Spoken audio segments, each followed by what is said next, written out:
a bit of a battering here. The stretch has come out. Turn 7 is the downhill left-hander. Not right at the bottom of the hill, I don't believe. It's this one here. Oh, what has happened there? Been run over by his bike as he's fallen off. He must have had a massive rear-end moment and almost saved it. But Max Keeler, your championship leader by 90 points, has had a massive fallen off. The downhill left-hander, not the right at the bottom of the hill, I don't believe. It's this one here. Oh, but that was a big one for Max Keeler. That's the biggest one of his season so far. He's fallen off. He must have had a massive early doors in practice for that motorcycle. by his bike as the watch is on and the stretcher has come out. Circuit, anywhere on the calendar, you don't have to practice. Anywhere at the 7, 8 through 9, 10 and 11 down to 12 as well. Kau cari celah sendiri, satu arah mengecil, kau bikin lebih nyaring, tangan yang sempat lelah. Two things to touch on here. The first one is in Moto3 and Moto2, one bike only. That bike took an absolute flyer. So the outside team now are going to be rounding up the mechanics probably on both sides of the Moto3 for the Moto2 and getting that bike fixed as well as possible and quickly as possible. Should Max Keeler be able to get back out onto the track. The second thing is where he's crashed. He's pressed on the outer loop. So effectively, if you look at it on a map, we're right in the middle of the track here. The start-finish rate hasn't changed at all in 100 years of this place being here. But the permanent circuit loops back round and we are right in the middle. And Max Keeler probably crashed there, although he could be much further away from pit. And so we've got to wait a little bit to even get the bike back. So there's a couple of things there to keep an eye on. When that Max Keeler number 28 CF Moto Gary off the asphalt machine comes back rolling through, kalau retak rapatkan, kalau gelap datang, kau yang menyalakan. Kau yang menyalakan. Kau yang menyalakan.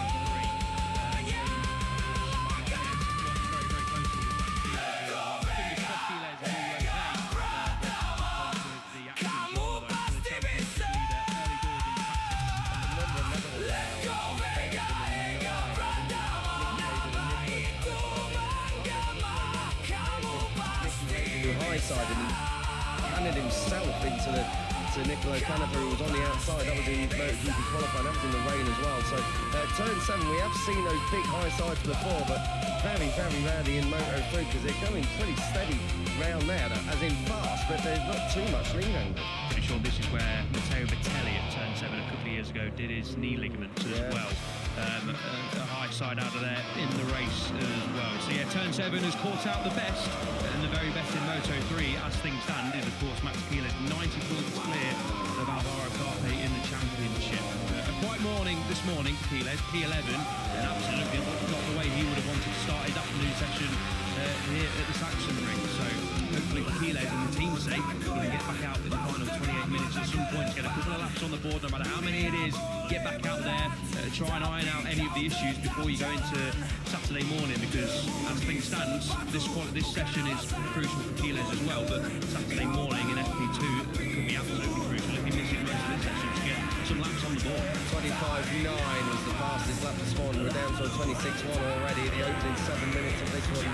That Spa, and that has been set by Rino Rialto on the 26.110, just 300 of a second ahead of Joel Kelso and Jesus Rios, who, worth noting, Jesus Rios and Max Keeler's had a little bit of a, I wouldn't say coming together, but on-track escapade earlier. Rios was coming through the final corner and indicated, well, was slow on the racing line and indicated to come in the pit lane.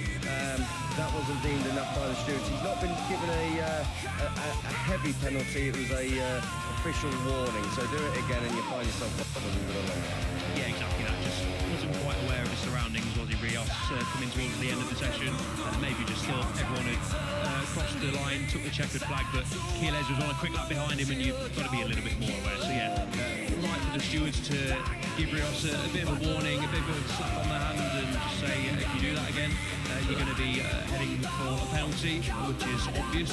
Rios will know that little bit of a mistake. These things can happen. Not the first nor the last time we've heard to see that.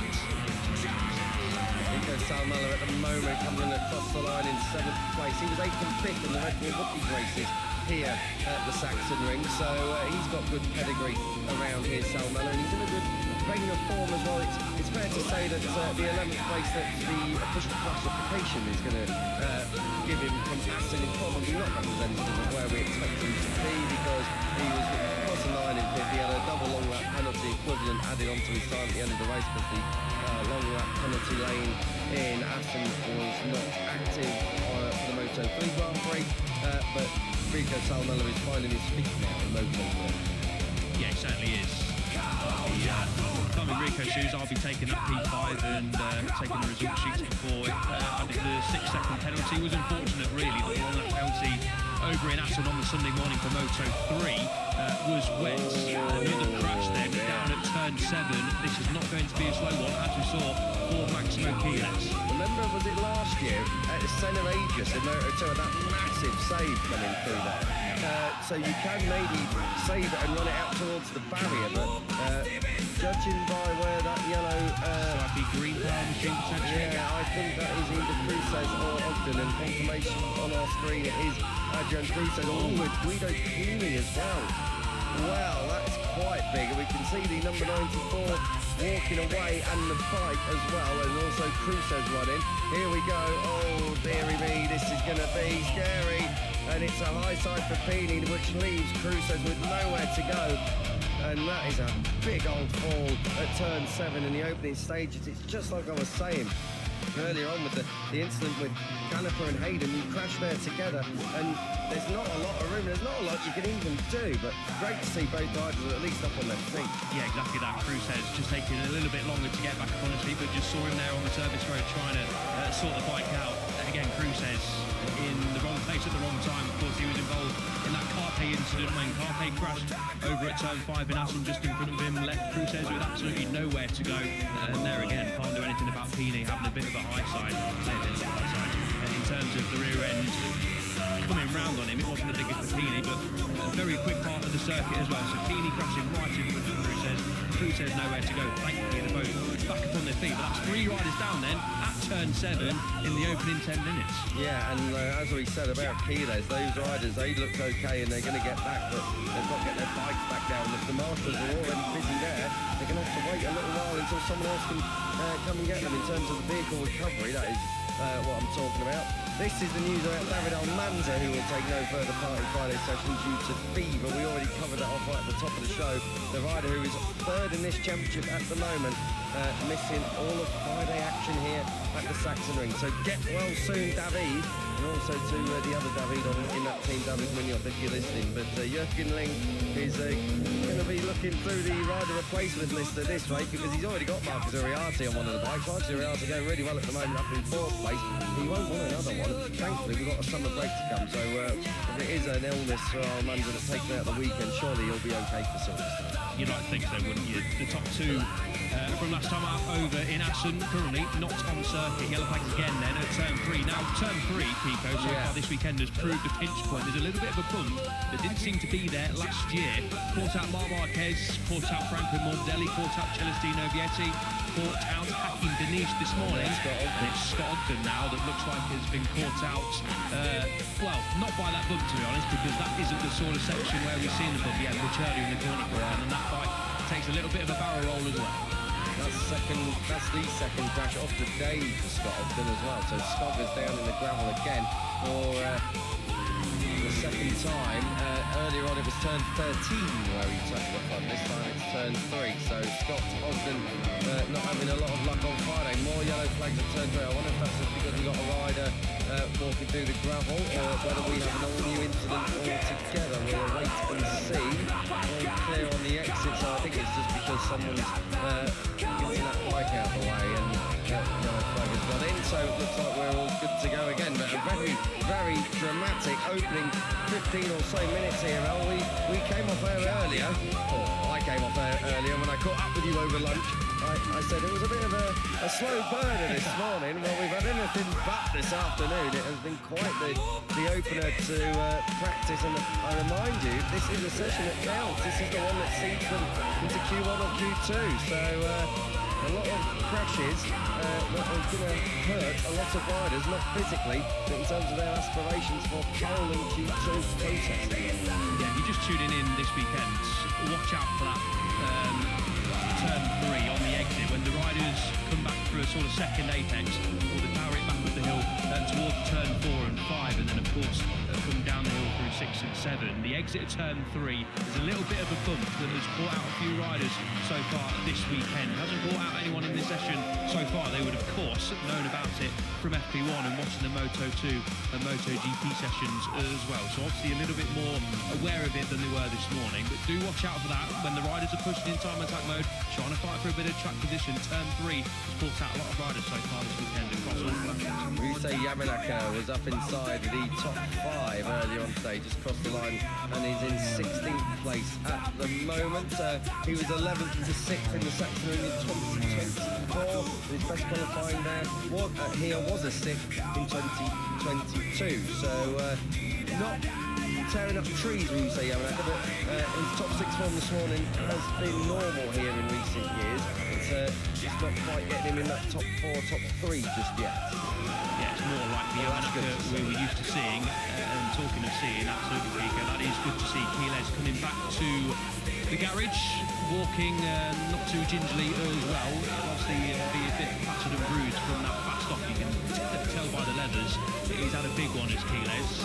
He's just joining us. Keyless turn 7. He goes down, thumbs up, which is good news. Caught his breath and looks all okay, which is great. Here's another replay of them. Shame we didn't get the sort of start of it, because clearly something happened through the mid-corner and on the exit for Keyless, who tumbles through the gravel. Didn't see the bike back in the garage though, Nico, and have we got a view of the Aspar garage? I don't think we have from our quality position, so I'll try and keep an eye out. I got a bit of a view, but not a great one, so if we do see the bike rolling back at pit lane, if we don't get it on the TV screens, then we'll bring that to you. But yeah, a rebuild job on for the Aspar mechanics down there. Yeah, shaken but not stirred just yet for Max Keyless. He'll be waiting to see if he can get out and go gangbusters right at the end of this to try and get himself up into the top 14. But for now, Brian Uriarte is leading the way ahead of Joel Kelso. Jesus Rios, your top Honda from Assen there in 3rd place. Marcus Uriarte, super sub for David Munoz in 4th. Adrian Cruz has a crasher with Guido Pini is there in 5th place. Denise, your winner from Bruno 6th. Carpe fastest this morning in 7th. Solmella 8th. 9th from the rally. Esteban Vitali, O'Shea, Ogden, another crasher, and on your screen right now I can tell you he just not head-butted it, and he did crash it at turn 3. And Adrian Fernandez, your 14, going through at the moment. There is Scott Ogden, you can see him there communicating with the team, but not quite sure what he's gesticulating about just there. But they're going to need to change the front fairing on that one, El, because the bubble had burst. Yeah, certainly so. Obviously, for Ogden, as you rightly mentioned, second crash today. Hopefully, not another one coming for Ogden, because that's a fairly damaged motorcycle. No issues to get back out on circuit for the final 17, 15 minutes, or when we go into time attack mode in the last 10 minutes. Now I can see some Aspar mechanics running down pit lane. Does that mean a Max Keyless machine is about to re-enter the fray in terms of pit lane and be wheeled back up to the garage? There's a couple of mechanics jogging down pit lane, and I think the bike is about to be recovered. So it's taking its time. Kiko rightly mentioned it's the part of the circuit, A, that's really quick, you obviously don't want to crash at, and B, pretty much the furthest point you can get from the gravel. That's Guido Pini, and that is a rather second looking man on Honda. Yeah, it's not meant to look like that, I don't think. It's just tuning in for the first time. It's not meant to have a load of scrape marks and dents and around the side of it. We stood up here in commentary, just trying to see whether or not we've got an Aspar machine going down pit lane. We've got a Leopard mechanic running up and down pit lane as well. So a lot of bikes have gone missing because of these crashes. Good to see Guido Pini was riding it back at least. Maybe not under its own steam, but at least moving its wheels in the right direction. So we'll wait to see whether Guido Pini can get that back or not. At the moment, nothing moving in front of our comms position. We do have a pretty ideal comms position this weekend because we are right in front of the pit lane. Unfortunately, I can't see all 700 metres of it, but that's fairly standard. So Leopard mechanics have gone running down, so I wonder if that's the first one back by virtue that Guido Pini is riding it back.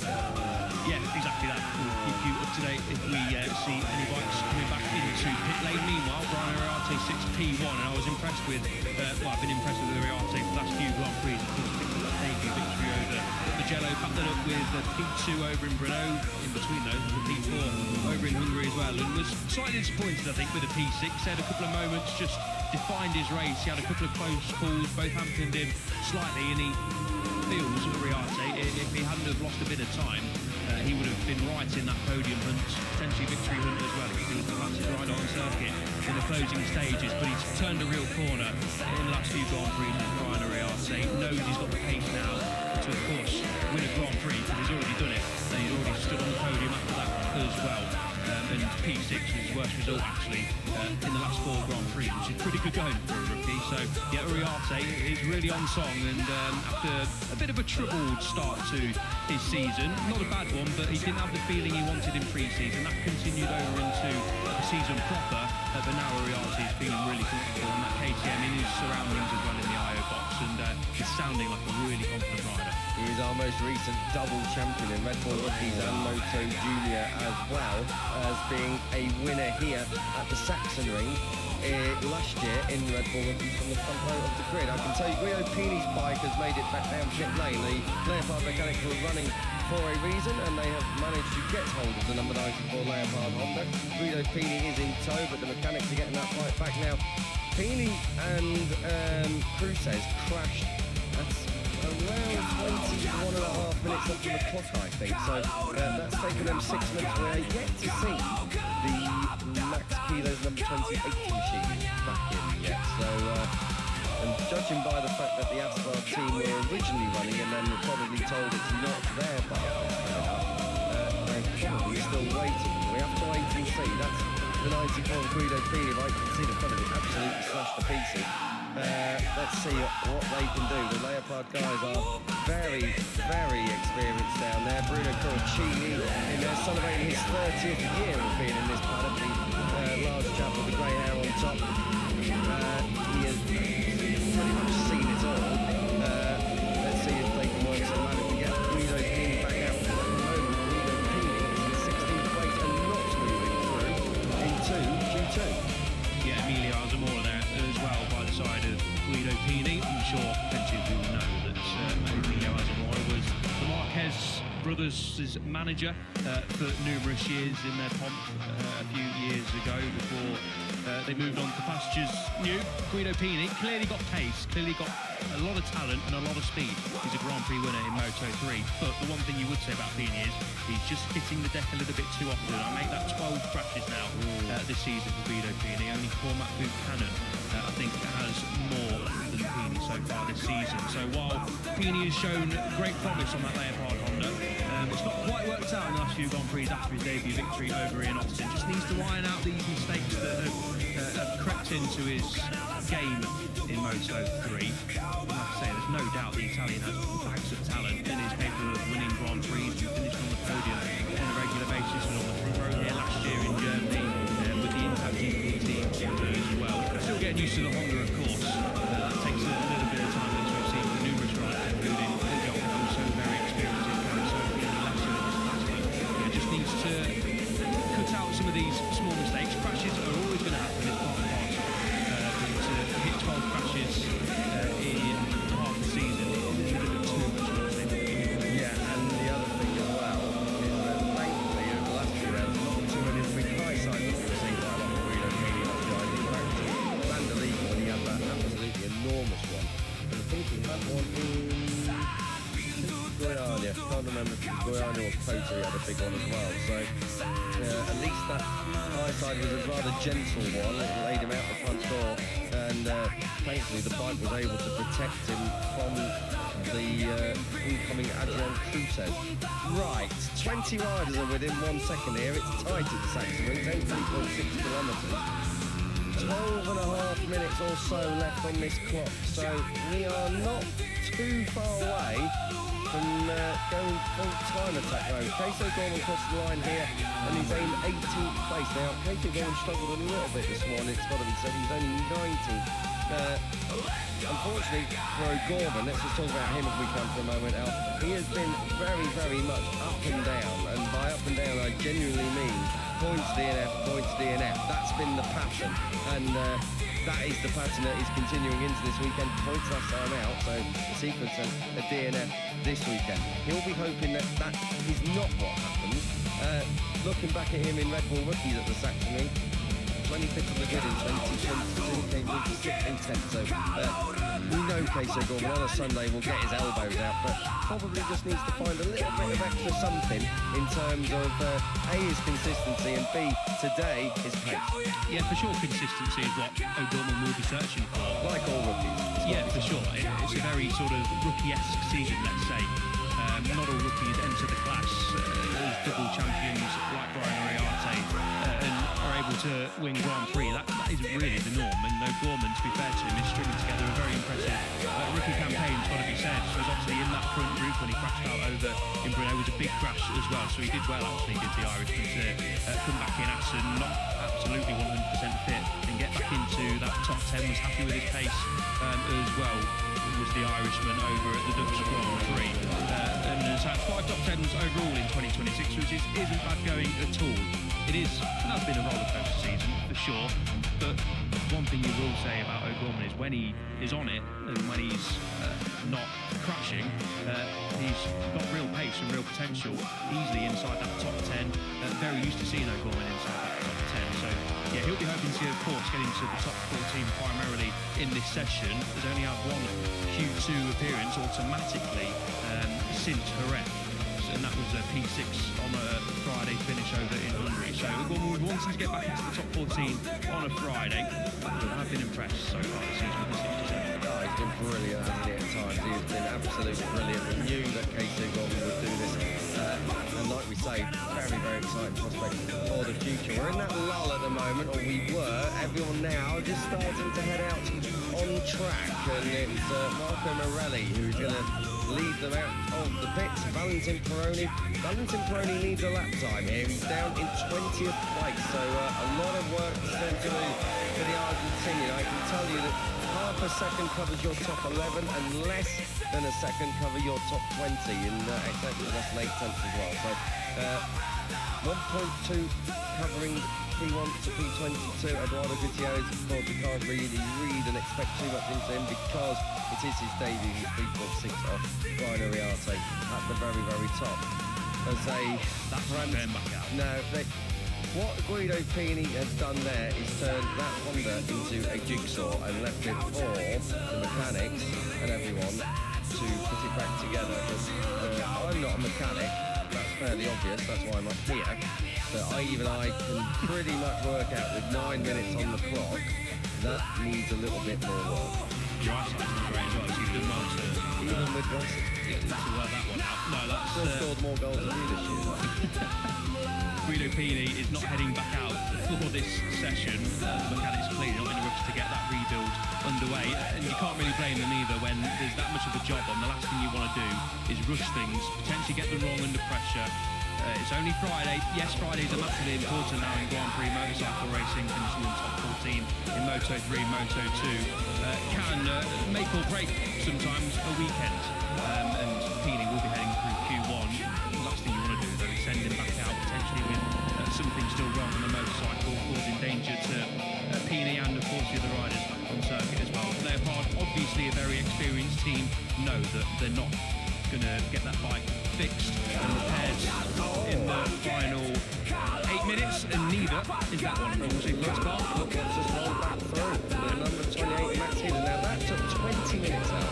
That's taken 20 minutes. That's well worth noting in the future for any other crashes at that section of circuit. Moto2, MotoGP, of course, coming up straight after this Moto3 session. But 20 minutes to get that bike moved back from the outside of turn 7 all the way back to the Aspar box. So I think the Aspar box as well is quite far down pit lane, which means it's right far back up pit lane. Well, if they come in, they've got to come right back down the box and then back up again. So a long old time wasted there. Well, not wasted, taken. And unfortunately, a session wasted for Max Gielert, because that is not going to get back out, I'm afraid, with 7.5 minutes to go. Okay, fast times incoming. It's a 25.959 for Joel Esteban, which is the fastest lap of the day so far, until Jesus Rios went and put a 25.904 in. So the number 54 off the back of his career best results in Grand Prix racing last time out a couple of weekends ago. The number 54 from Marbella going very strong indeed. Esteban second. Cormac Buchanan's come up to third. Veda ega was only 23rd this morning for Curiati's fifth. So we are in that session area, L, where it's hammered out. Absolutely, yeah. Good to see Cormac Buchanan enjoying a better weekend at things. Was disappointed after crashing out of the Dutch Grand Prix. Did pick up the top 10 here last year, which was his last top 10 in Moto3. So good to see the New Zealander inside that top 3, looking really strong. Katama back up there as well.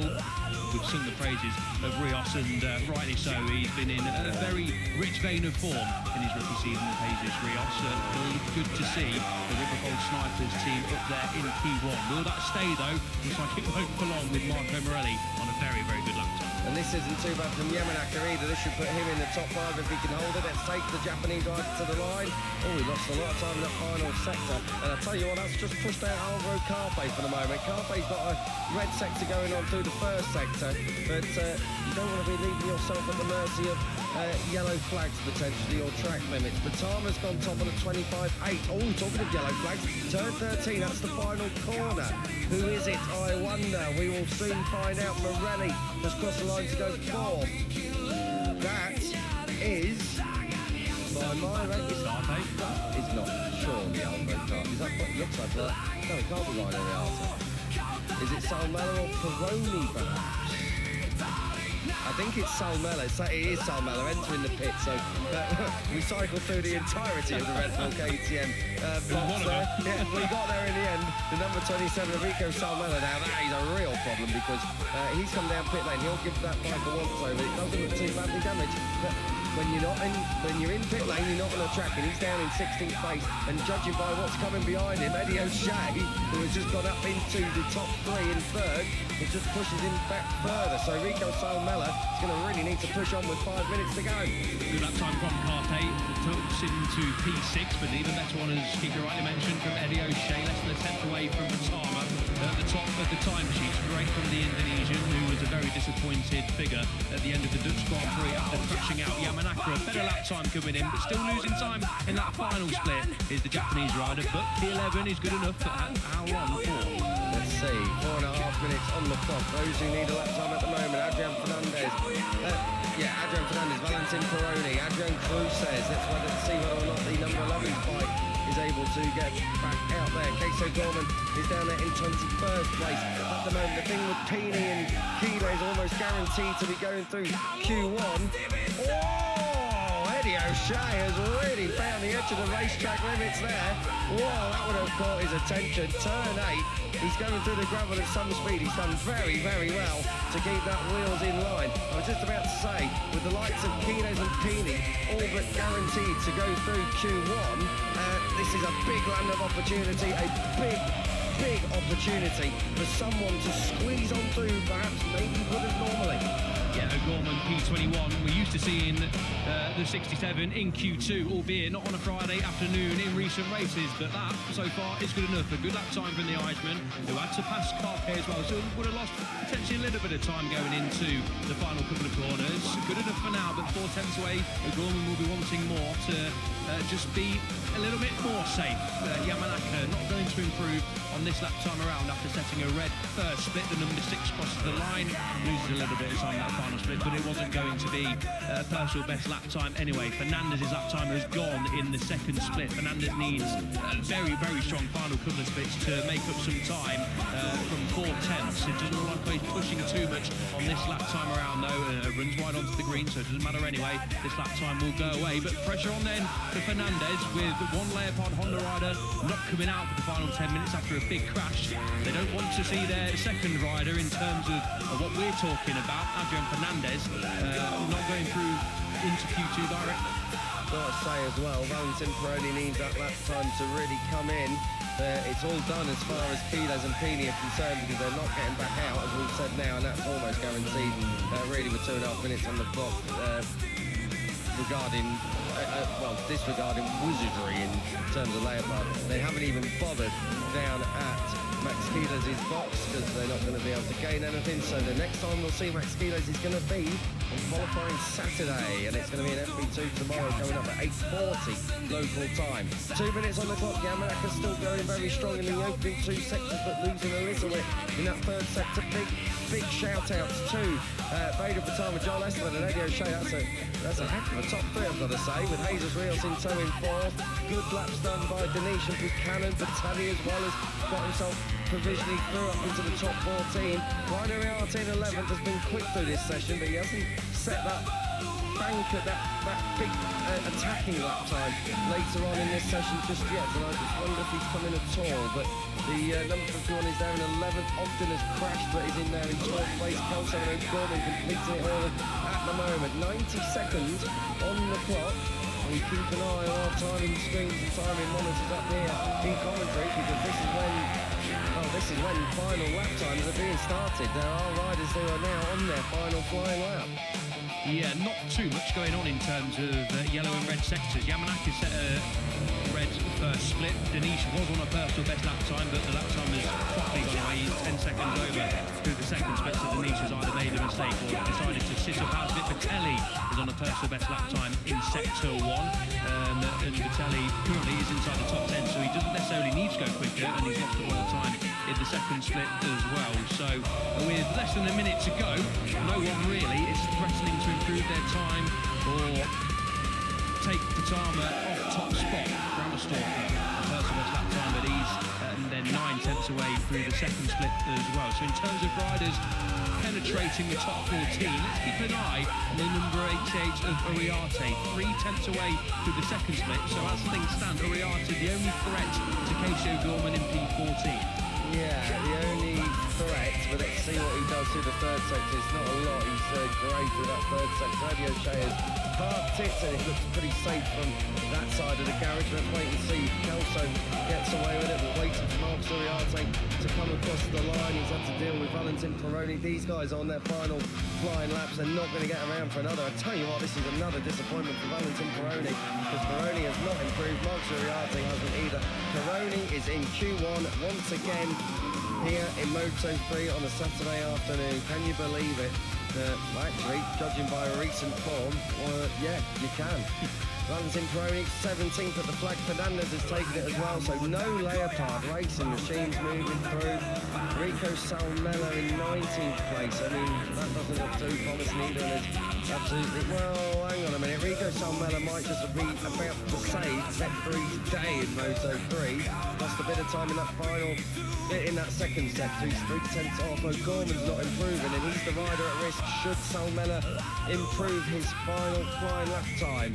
We're keeping an eye on the number 27 on our timing screens. 3.5 tenths off through the second sector. 4.5 tenths off through the third sector. This is very much touch and go. He's going to need to do something pretty special in this final sector. Brian Uriarte is the one who's towing him around, but I don't think Salmella, unless he's going to do something majestic through the Queckenberg corner and all the way up this straight. Salmella, it might be a personal best. Does it sneak him in? It does!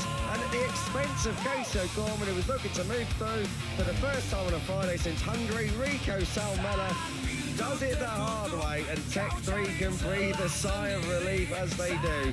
Rico Salmela just about sneaking in there, the finish rider, knocking out fellow rookie and Irishman Casey O'Gorman there in 15th place. So O'Gorman, Uriarte, Fernandez and Valentin Peroni will join Max Keeles and Guido Pini.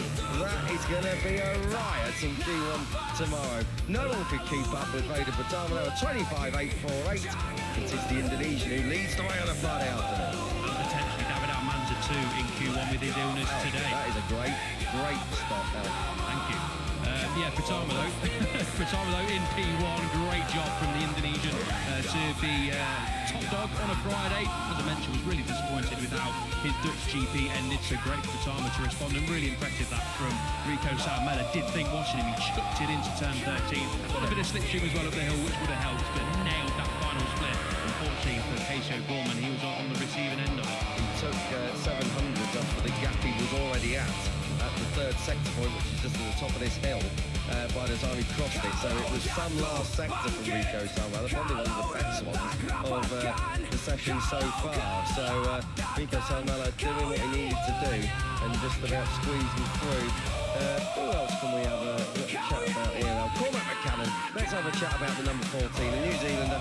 They're in 8th place. Great stuff from him. Also Joel Kelso. I know we're watching Australia, so great for the Antipodeans. They're 8th and 13th and moving straight through into Q2. Massive sigh of relief for both. Yeah, Buchanan's first automatic Q2 since Brazil when he was second on the opening day in Guyana. So yeah, good to see Buchanan up inside that top 10. Not the day later by Honda would have wanted. Adrian Fernandez walking back down pit lane, not quite sure why he's doing that, and he's not on his motorcycle, but here he will be very disappointed. He's probably walking about as far away from that box as possible, because I can't imagine the atmosphere is conducive to a very strong performance this weekend with those riders out in practice already. We'll have to wait and see exactly what they've got tomorrow. Adrian Fernandez does normally lay it on the line, it's got to be said, so we'll have to wait and see if he can move through. But I'll tell you what, out of all those tomorrow, I'm not sure who is moving through, because that's going to be tough. I think you throw in Almanza, should he be fighting fifth? Yeah, exactly. We'll wait and see if Almanza is on circuit, but that is a pretty stacked Q1. There's always plenty of riders who are quick enough to come through Q1, but you've got the championship leader, got Valentin Peroni with P4 last time out as well, Adrian Fernandez. So yeah, looking forward to that one tomorrow. Can't wait. Veda ega it is, though, who leads the way, the Indonesian, bouncing back from his Aston disappointment to top Friday running here in Germany. Joel Esteban second, and Britain's Eddie O'Shea up there in third. Jesus Rios, fourth place for him. 3 Hondas up inside the top 4. Alvaro Carpe fifth, and straight into Q2. Unlike championship leader Max Keeles, who will have to go through Q1. If you are just joining us a bit late, a big crash for Keeles. He's all okay. They couldn't get the bike fixed. That was over at turn 7. They lost most of their session, waiting for the bike to return. He is going to be spitting feathers about that. As you can see, Almanza and Keeles, who are top 2 on Sunday at Assen, are bottom 2 with no time set on Friday in Germany. And that brings to an end Moto3. Moto2 is coming up in the company of Lewis and El. Enjoy!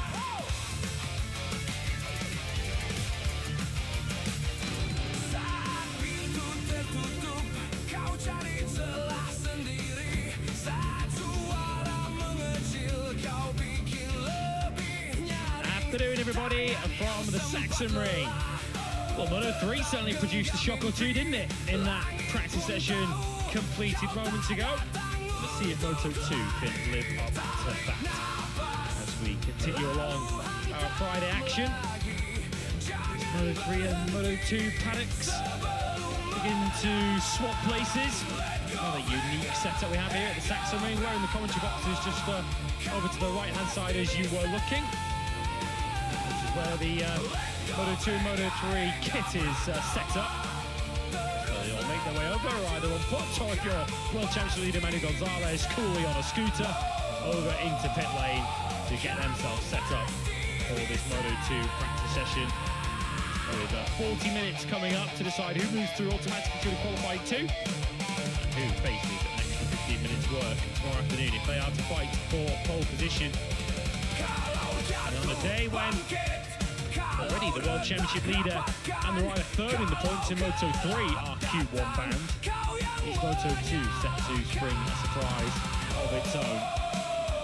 So we're going to get a surprise from the weather. Pristine, beautiful, sunny conditions, comfortable temperatures. Certainly if you, like myself, I know that you're comfortable to live in Barcelona and are used to temperatures in excess of the 30s. We've got rather comfortable mid-20s for this afternoon's running. No threat of any rain. So we are set there for dry practice at Moto2 and a dry MotoGP practice. Their 1 hour session. To decide the 10 that go through the Q2 is just over an hour away. Marc Marquez goes for a 10th Sachsenring victory in the MotoGP class, 13th in all classes this weekend to really breathe some additional life